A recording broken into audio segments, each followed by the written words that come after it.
there are so many ways you have to try and get in front of someone before they get visibility and before they even think about remembering. Always obsessively making sure you've got the customer front of mind, whoever the customer is. Just have to be thinking about, why is this relevant to me? Why should I care about this? So what? And just because what you did worked last time doesn't mean it's going to keep working every time. Trying to get that visibility so that you are front of mind when someone comes out and needs support. Organizations can be so guilty of just going ahead and doing what they think is right because it's their organization and they think they know the direction of travel. And then invariably, those are the companies that get left behind because they haven't listened to the voice of the customer and they haven't kept that front of mind. So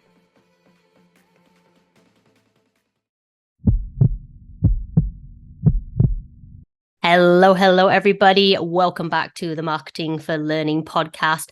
I'm so excited for today. I am joined by an excellent marketer. That's right, a marketer, not a learning professional. And we're going to talk today and dig into the world of marketing from an external perspective. I wanted to have this interview because I think there's going to be so much parity that you guys are going to see in terms of the challenges that my guest Laura Card has and yourselves. Laura's a long-time friend of mine. I think we go back maybe since the beginning of my marketing career, actually. And so, yeah, anyways, before I just continue to spiel about how long we've known each other and what you kind of cool marketing stuff you do, Laura, do you want to introduce yourself and just give the listeners a little bit of a backdrop as to maybe your marketing career, but also what you do at the moment and where you work? Sure. So I am currently the marketing director for Manpower Group. That is one of the largest global workforce solutions companies. So we help organizations build their workforce strategies, be really clear about how they want to build and develop out their talent. So a really nice connection there with the L&D people that you tend to be engaging with and supporting.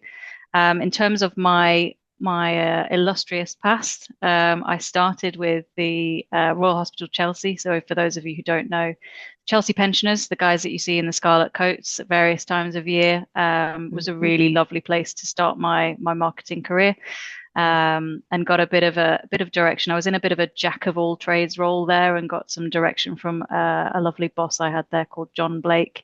Put me up for a CIM diploma. Trained in that, got some more experience, some more grounding in the marketing focus, and then shifted into City and Guilds, which is where we started working together, and have done a few jobs since then, and then been with Manpower Group for the last 7 years. So been a little while now. Okay, so for those that aren't well versed with the world of marketing, are you pretty much overseeing the marketing strategy for Manpower Group?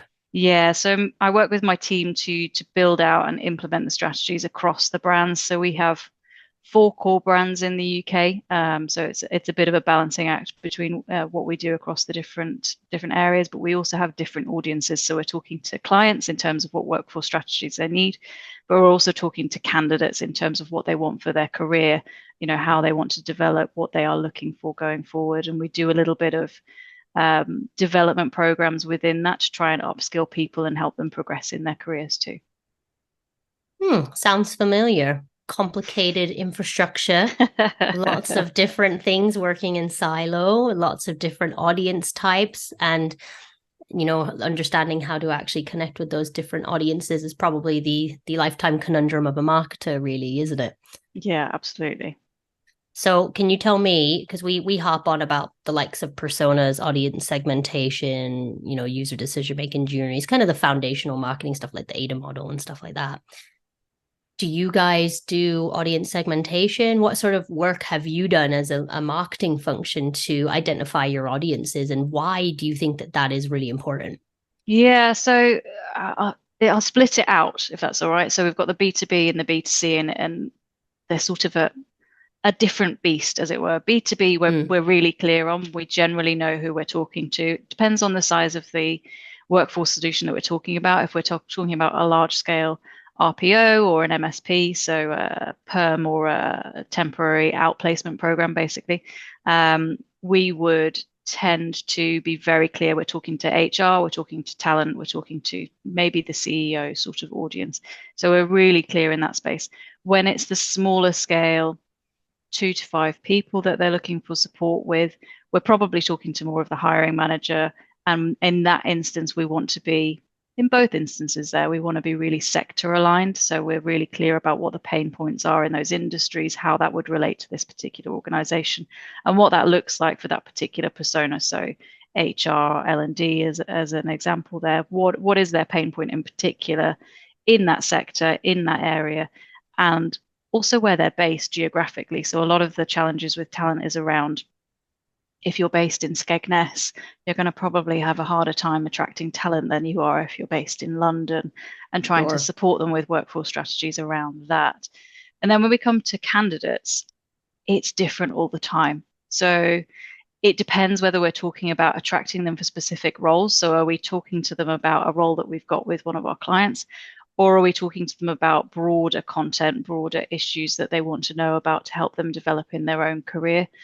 Generally speaking, it's much more localized to that specific role, and we want to put a strategy together for each of those campaigns if we're attracting. So are we trying to recruit 100 people into a logistics organization, for example? What does that look like? Where do we need them to be based? What skills do we need them to have? And then building a strategy around how we go out and attract them from there. So there's a lot of shifting and changing, which is really exciting, to be honest, because it means you get to experiment with different things, as well as the sort of core marketing that we do to talk to people about who we are as an organization and how we can support them in their careers.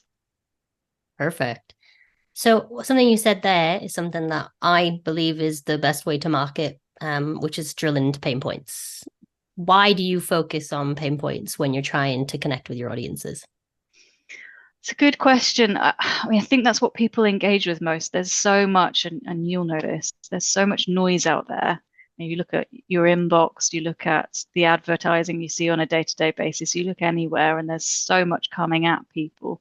You need to be making sure that it's really relevant to them. So if you can focus on what is a genuine pain point for them, what is keeping them awake at night, what is, on their mind first thing in the morning, last thing in the evening, then you can really make a connection there. And I think that's why I think that's so important for an organization to really be clear on. And that's why we make the best relationships with our organizations that we work with, but also with the candidates. What is it that you need to achieve?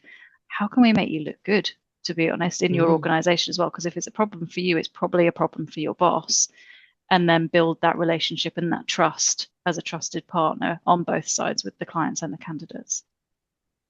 This is all sounding very, very familiar. I haven't prepped you, have I? I haven't said like, make sure you say this, make sure you say that. It's, I think it's almost exactly what we say on a on a regular basis. This is pulling out the emotional drivers in people, really trying to connect with them, create the illusion of one-to-one conversations, even though you cannot have that at scale. And I think, using pain points is one of the best ways to do that, because there's quite a lot of psychology and research around pain aversion anyways. People will do more to avoid pain than to pleasure. And so using pain points as a key driver with your marketing strategies is a really effective way to connect with audiences. So you still have like quite a lot of different audience subsets, and it sounds like you've done an incredible amount of research and actually understanding who these people are, where they are, and how best you can kind of reach those different individuals, especially on that B2B side. So what does that outreach look like to you? Do you guys have an omni-channel strategy? And for those that aren't familiar with what omni-channel means, it means kind of the idea is that you're kind of everywhere and nowhere all at once. Or what's your kind of key strategies this year, if you're able to disclose anything? Yeah. So we try for omni-channel as much as possible. The reality is, given the number of audiences we've got, we can't do that for everyone. So I would say we prioritize and we talk about that test and learn and that evaluation of what works and what doesn't. And we try to be very clear on, with this particular audience, we know we get results with X channel, with this, we get results with this. And also just making sure that we're clear on where is driving the best returns. I would say there's always room for growth there, and making sure that we are getting the best return for every pound that we invest. It is always a challenge in marketing, particularly when you're talking about things like brand awareness and making sure people are aware of who you are as an organization. Even an organization that's been around for as long as we have, we still have to keep investing in that. And it is a challenge to show the return on that. Is getting easier as you can analyze things more clearly, but it's still a bit of a challenge. But we go across the spectrum, and again, it depends on the audience that you're talking about. But we have the broader field marketing strategy where it is more of the being visible in as many places as possible, where HR in particular like to play. So are we in the magazines that they read, in the digital spaces that they play in? Are we in their inbox? Are we on their socials, etc., all the usual places you would expect.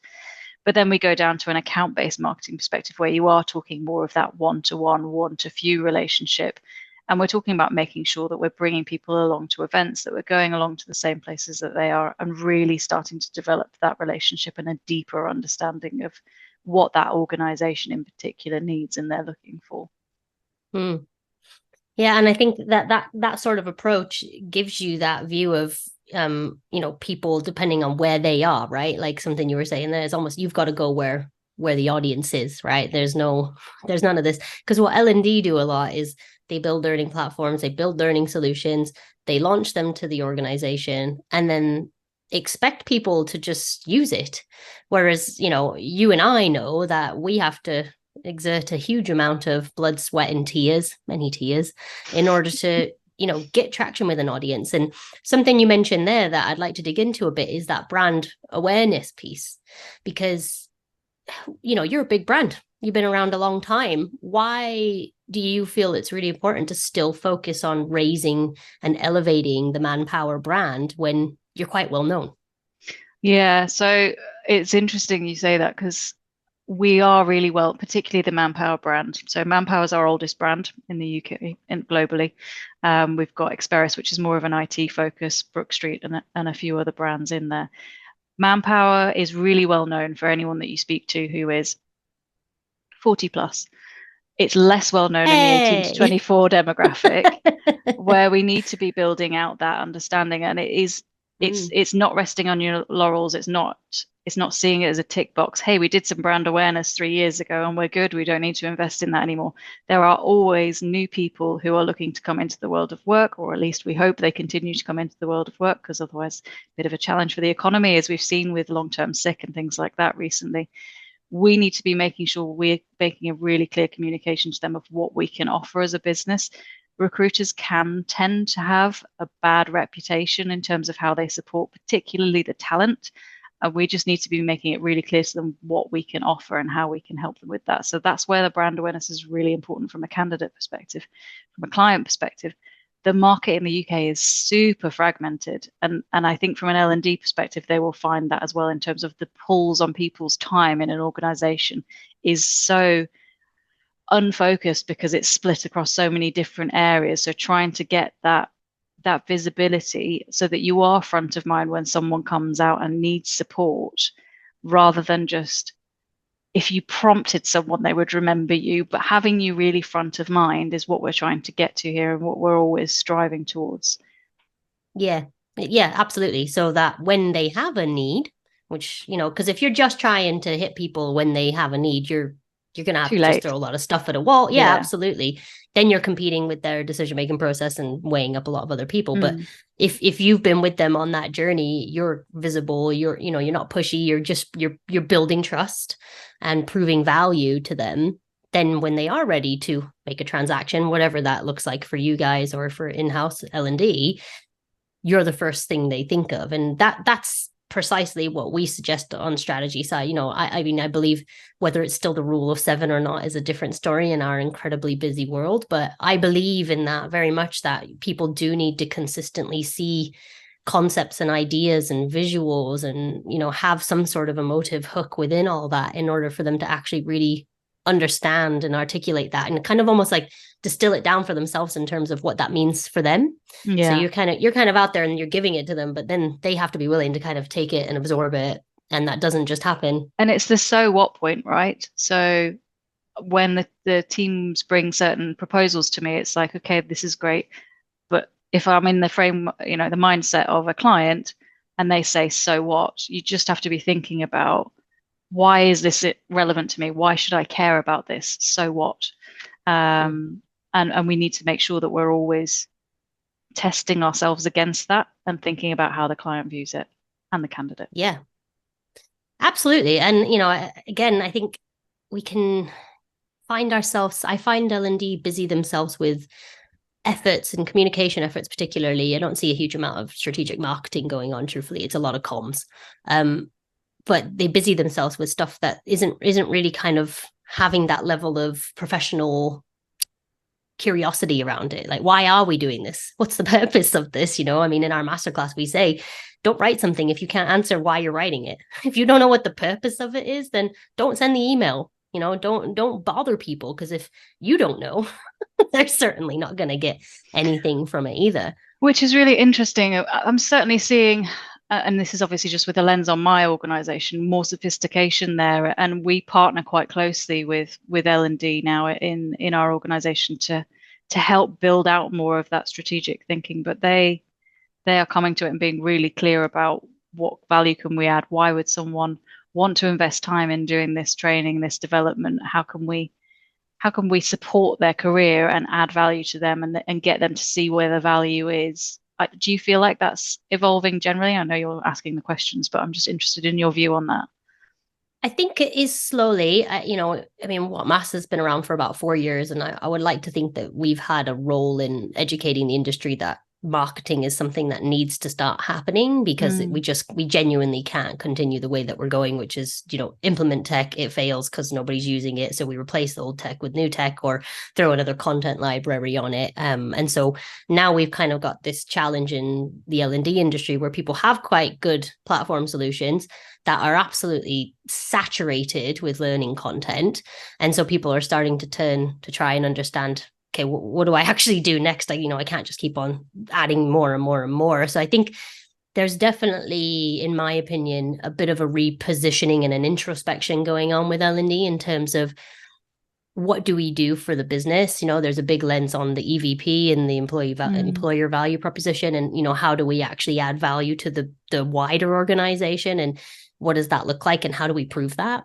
I think that there is still some element of proving value in the likes of attendance, completion rates, things like that obviously just don't have any kind of credible merit in a business landscape. It just says someone did something.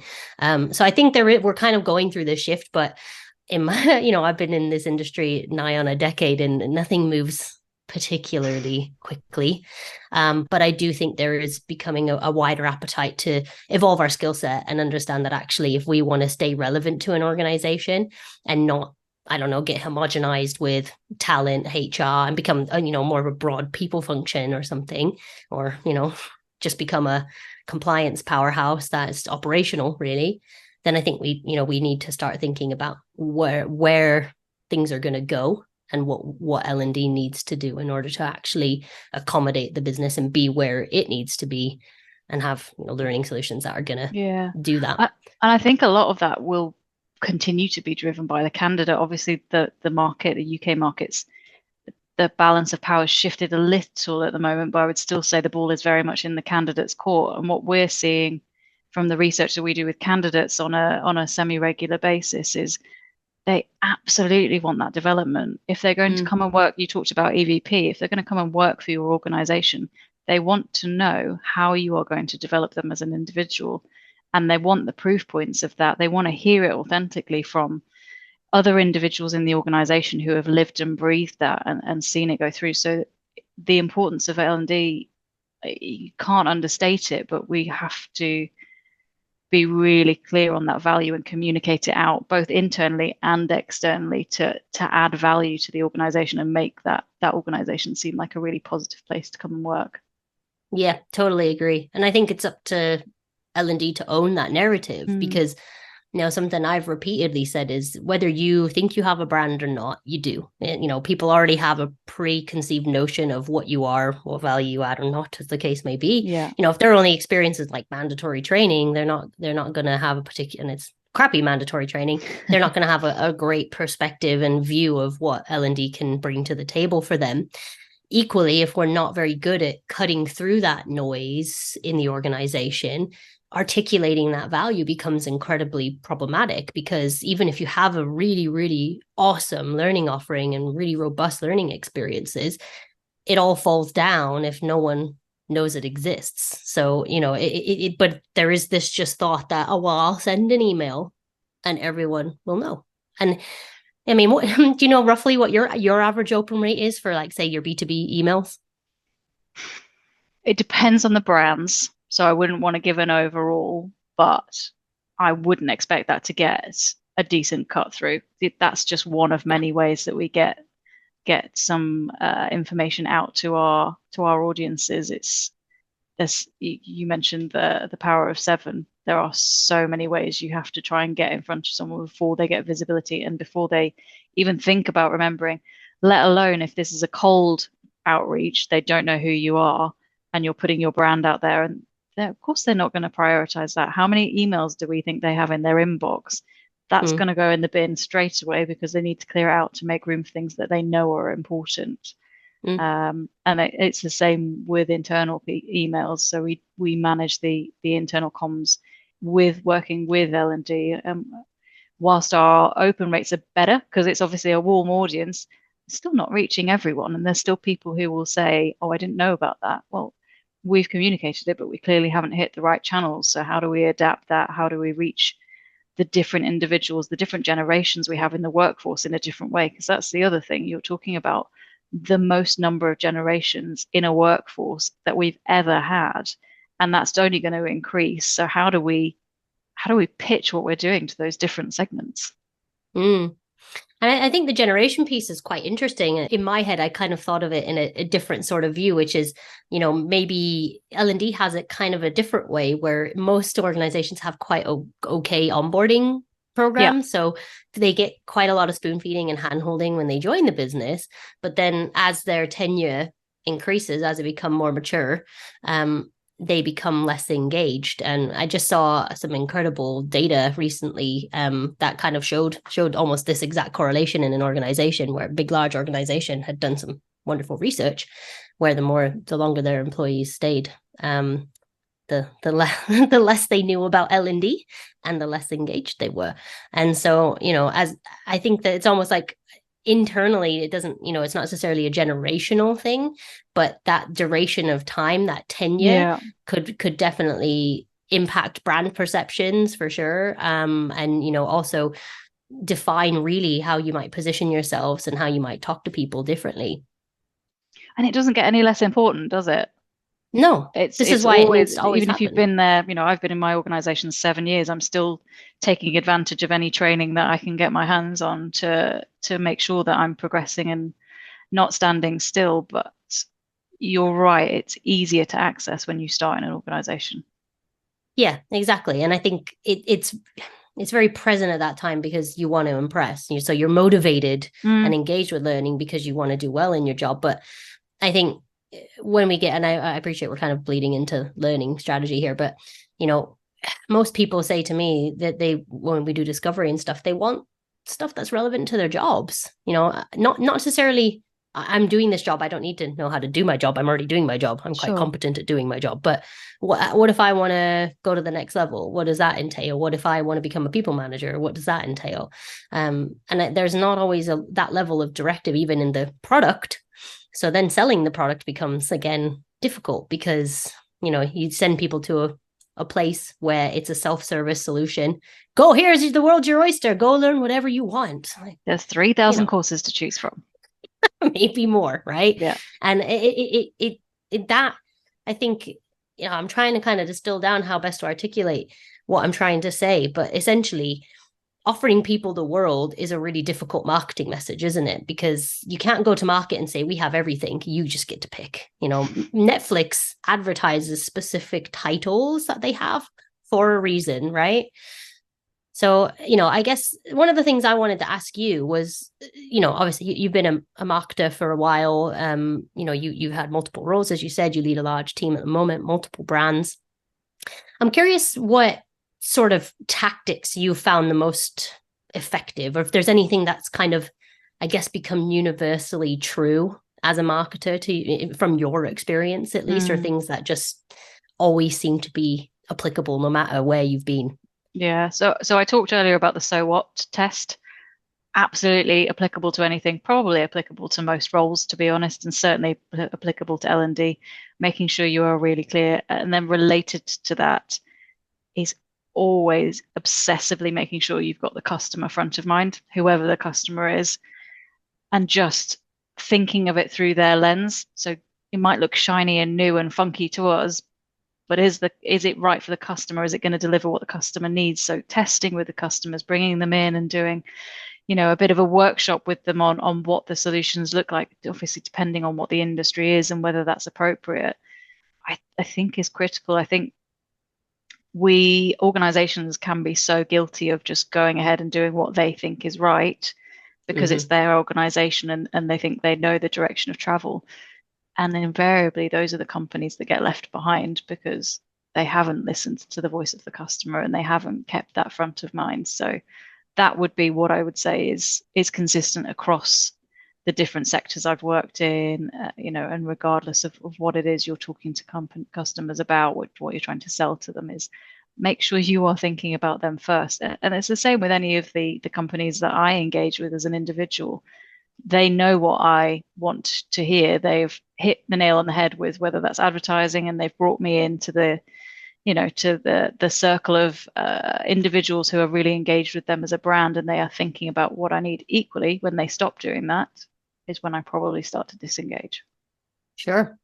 Absolutely. And I totally agree that what's in it for me is what I harp on about all the time. If you can't answer that question, if your end users aren't able to satisfy that, then they're going to be saying, so what, why should I do this? Oh, cool. Well, you want me to go and do X, Y, and Z. Well, great. I'm really motivated to do that now. You're right. I live my whole life by what the business tells me I should or should not be doing, or what this company wants me to buy. It's not how it works. I always say, say when I worked in house, our head of marketing or our CEO is like, we need to sell more of this product. We don't just go to we don't just build a marketing strategy that's like, hey, buy more of this, please. But that's what we do in L&D. We pretty much do comms like that. Like, we built this thing and it's really modern. It's really cutting edge. All right.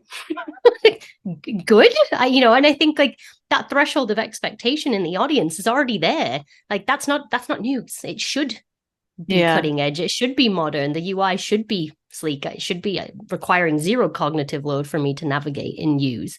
So, I think that positioning is, for me, the most important part of all is, what do you offer as a product? What are the pain points? What do your audience need? And where the heck is the overlap? Where do the two things unify? And even if you only have 2 channels to your name, then if you focus on that consistency piece and putting that audience at the front of everything that you do, obviously there is still skill sets in there, being able to write good copy, something that I think is pretty universal in marketing. If you're not good at copywriting, it becomes a very difficult job. But, I think at least if you've got that foundational stuff in place, you're starting on the right foot. And also coping mechanisms. So you mentioned copywriting as an example. People, their capabilities vary in that.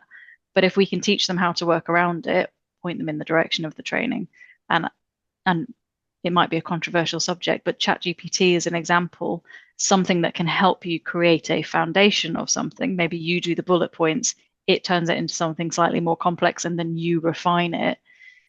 There's so many more tools out there, and I imagine ChatGPT as an example, Bard, etc., are things that could be useful for L&D, where they are not historically trained in copywriting, and maybe they're pulling together emails to advertise, all of their wares to people internally, and we should be helping them to leverage that and find the training around that too.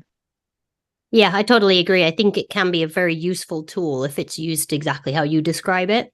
I think where the challenge comes in is people see it almost as a shortcut. Like, oh, great. Yeah, ChatGPT is going to write all my emails for me. Well, unless you've spent a huge amount of work developing prompts that are very deep and useful, you're still going to get something that doesn't quite right.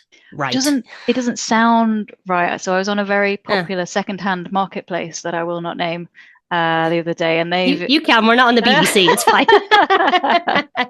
Other brands are available. Yeah. But they've got, it was eBay actually. But they've just launched their AI description generator, and it was terrible. It just didn't. It read fine, like in terms of the English, it was all accurate, but you would read it and know it wasn't written by a human, and I can't always get to the nub of what that is, but it's not good when you know that a human didn't write that. We need to make sure that people are educated into how to use those tools and leverage them to the best effect, and that will be, you see the films with people with plugins in their brain and their hands, and it makes them all artificially improved, enhanced.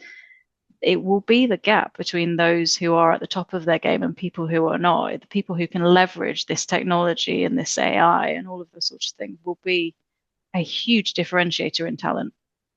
Yeah, no, I totally agree. I think it's a friend, and I think it just hasn't fully taken shape. I actually did a recording with an individual in the L&D industry who knows a lot more than this. It's going to come out soon on AI, and I learned a lot from her, because at that stage I didn't know anything really.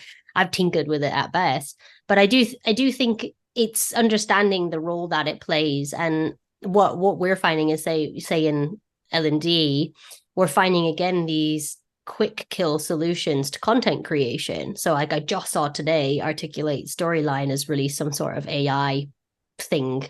I was just like, I just wait for our industry, so I didn't read too much of it. But this isn't the solution. If we want to engage our audiences with a high quality product, then getting our PDFs or our PowerPoints and pushing them through a Storyline AI and getting that converted into a SCORM wrapped e-learning module is not any better. This is, in my opinion, not where AI is going to flourish. But I do think that's a really valuable point, is recognizing the skills gaps and identifying what can support in lieu of that capability being built. Because, copywriting is a good example, because I think in my experience, I've met plenty of people who are able to write, but very few who can write well. And, everyone can write. Everyone's a copywriter, right? Everyone writes emails. Everyone does a lot of comms. To actually, write the writing that engages, that doesn't sound like a robot and has some panache and some personality to it. That's a little bit of a difficult skill to build, I think. And it isn't something that's just, go on this little copywriting course and your life's better. I think it's a complex skill set. Can I ask you, and apologies if you don't know the answer off the bat, but just because we're talking about skill sets of marketers and, what kind of core skills we might need, what do you think a good marketer needs in their skill set arsenal? I would say the ability to be agile, and that might sound like a bit of a vague answer, but you'll know this just as well as I do. You start the year with a plan whenever your year starts, and it's very well thought out, and you've got a very clear view of what it looks like from a strategy perspective. And then something changes in the broader environment, and it is absolutely not applicable anymore. And you have to shift and you have to pivot. And so I think that agility and that resilience is super important with marketing. The world has never moved faster than it moves today, but it will also move much slower than it moves tomorrow and the next day and the next day. So that agility and that resilience, again, it's probably true in most roles, is absolutely essential. And just because what you did worked last time doesn't mean it's going to keep working every time. We did an email to this audience and it worked. Okay, that's not going to be the same every time, and it's not going to translate to every organization. So how do you evolve and learn your approach based on the data, the latest data that you're getting, as well as this worked before, so let's try that again, but let's try and make sure we're keeping an eye on the data and those insights as we go along. I think I do think that data piece is critical. I Mm. also think in marketing, we're at risk of drowning in data. Where we need to get to is insights. So being really clear about what the key data, what the key metrics are that you're measuring, pick a handful and focus on that, and use that to drive your performance in marketing, whatever it is that you're marketing, and be really hyper focused on those metrics. Other metrics, great and influence, but be clear on what they are, agree what they are with the business, so the business is bought into those metrics too, and then deliver against that. Oh, I wish we would do that in L&D. Well, I mean, L&D isn't the most data-led function in my experience. Sometimes they have quite a lot of data through their learning platform. But you may remember this from back in the day when you worked vendor side with me, actually so now we're in a conundrum with marketing. So we try and get every single one of our clients to benchmark, where are you now? How do you know where you've gotten to if you don't know where you started? All that lovely stuff. And much to what you've repeatedly said around that, iteration loop of testing, learning, and applying that learning to improve your approaches furthermore. But we have a bit of a difficulty in that, there's not a huge amount of MarTech accessible. Most of my clients don't even have an ESP. So they're still sending mail merge, Outlook type stuff. I know Laura just grabbed her chest for those of you that are listening. So, they're dealing with slightly different problems. And on top of that, so we've got this whole kind of marketing data set. They can't necessarily easily measure things like open rate, click-through rate, things like that. They can't really monitor the performance of their social media posts or the things they put out on their intranet, barring largely superficial engagement stats, which, yes, can suggest or indicate an interest or an increase in interest amongst your audience. But that doesn't signify that people have then gone on to do what you want them to do, i.e. undertake some level of learning. And then the subsequent side of that is, once they did the learning, did they apply it? Did that change their performance? Did that change of performance positively impact the business? So we've kind of got this like very broken thing where marketing's over here in one area, the learning is siloed somewhere else, and then how it serves the business it's very, very rarely correlated. Yeah. And so I think that's kind of how we've ended up where we are, is that there's no one up until recently within the business kind of saying, well, what value do you add?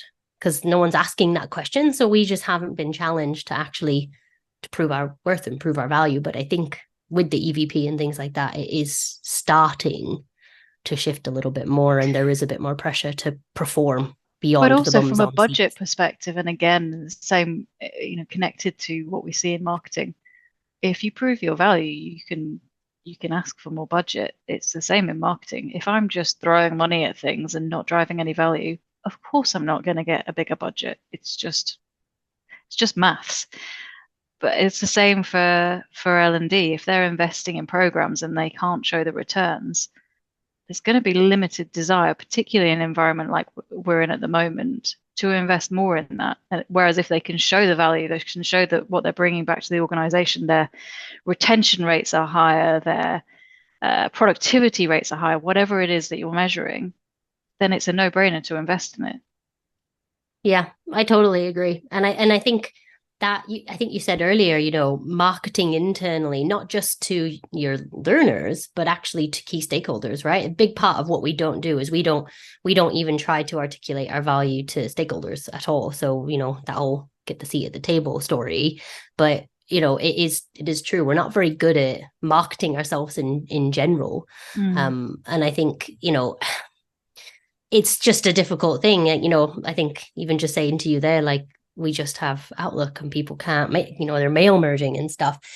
If you only had, would you be disheartened if someone turned around and said to you, right, you can only use 3 marketing channels for 2024? Yes. Yes, definitely. I mean, I just don't think that's realistic in this day and age. It's just internally is a different question, I guess. Because how many comms channels do you really have internally, though, right? Like Yeah. email, kind of like office type environments, whether that's like posters and that type of thing, or whether it's screens, things like that. I mean, to be honest, if you want my humble opinion, where the untapped channels are is in the form of human channels. Yeah. So creating channels out of people, and Having making them advocates. be, yeah, and educating them and providing them with the information that's necessary to cascade up and down. So usually when we do strats, we're looking at kind of a bottom up and a top down cadence and activating people-based channels. Because Yeah. if you just look at the comms channels that L&D will have, it's usually an email ability of some kind, and the ability to segment within that is narrow at best. There's usually some sort of social thing like a Yammer or a Yeah. Teams or something like that. There is often a SharePoint or an intranet of the such like, and there are usually a couple of other things like maybe the global newsletter that goes out from internal comms once a month. That's already a mountain of information that people don't ever want to read. But that's, I mean, really, if you look at it as just kind of like pure comms channels, those are kind of, that's the basis of it. Yeah. And so it's a really different cookie compared to, what you're doing, where you have the scale and the scope. But the challenge, I guess the strategy is still the same. You just have different channels. You have a different way to reach people. But if you keep that core of that person being at the center of it, whether you have one channel, I mean, we use, I think, two mostly with mass. You don't have to have all the channels in the world.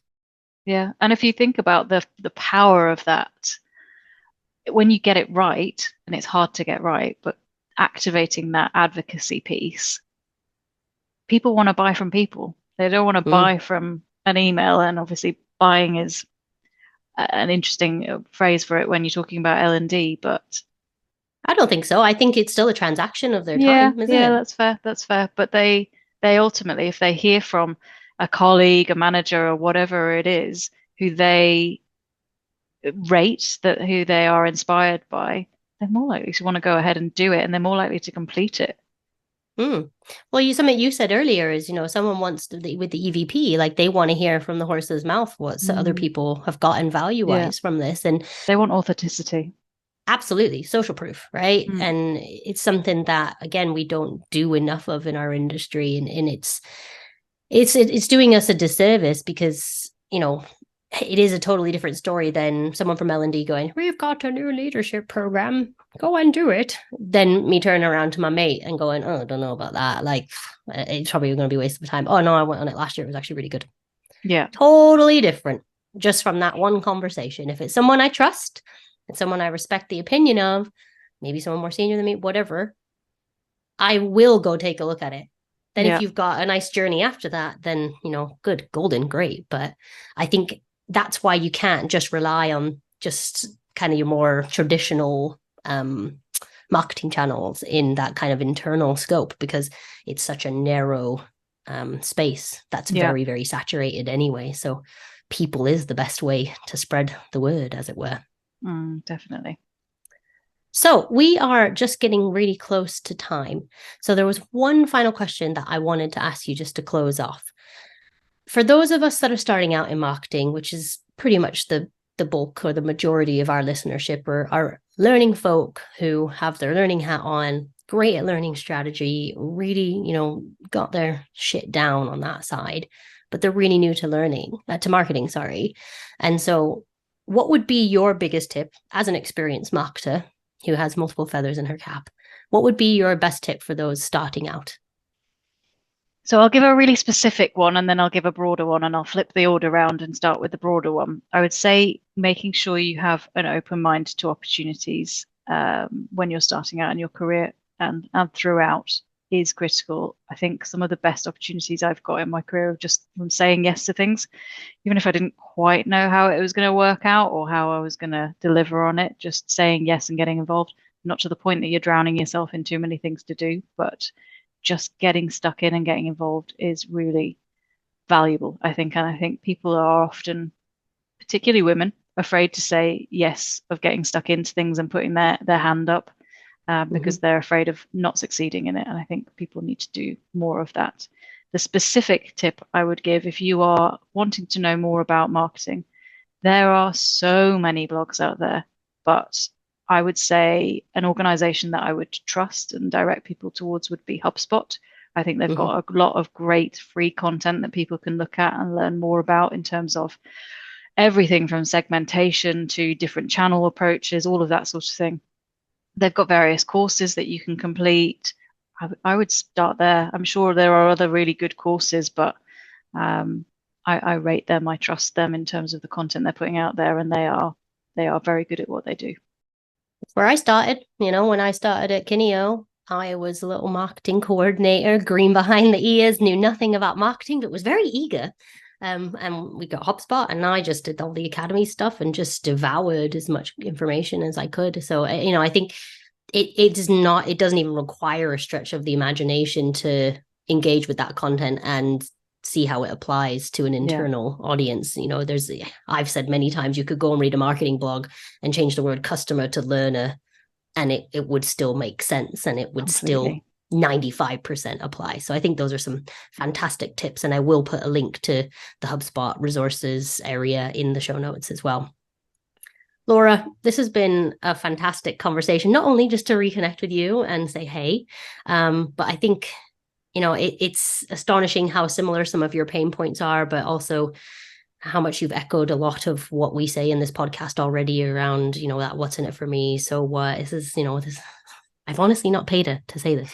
But, I thank you so much for coming and giving me your time. I know you're incredibly busy, but allowing our audience to see what marketing's like for someone who's handling it on a much bigger scale, but still grappling with the same challenges and complexities that we are here. Thanks for having me.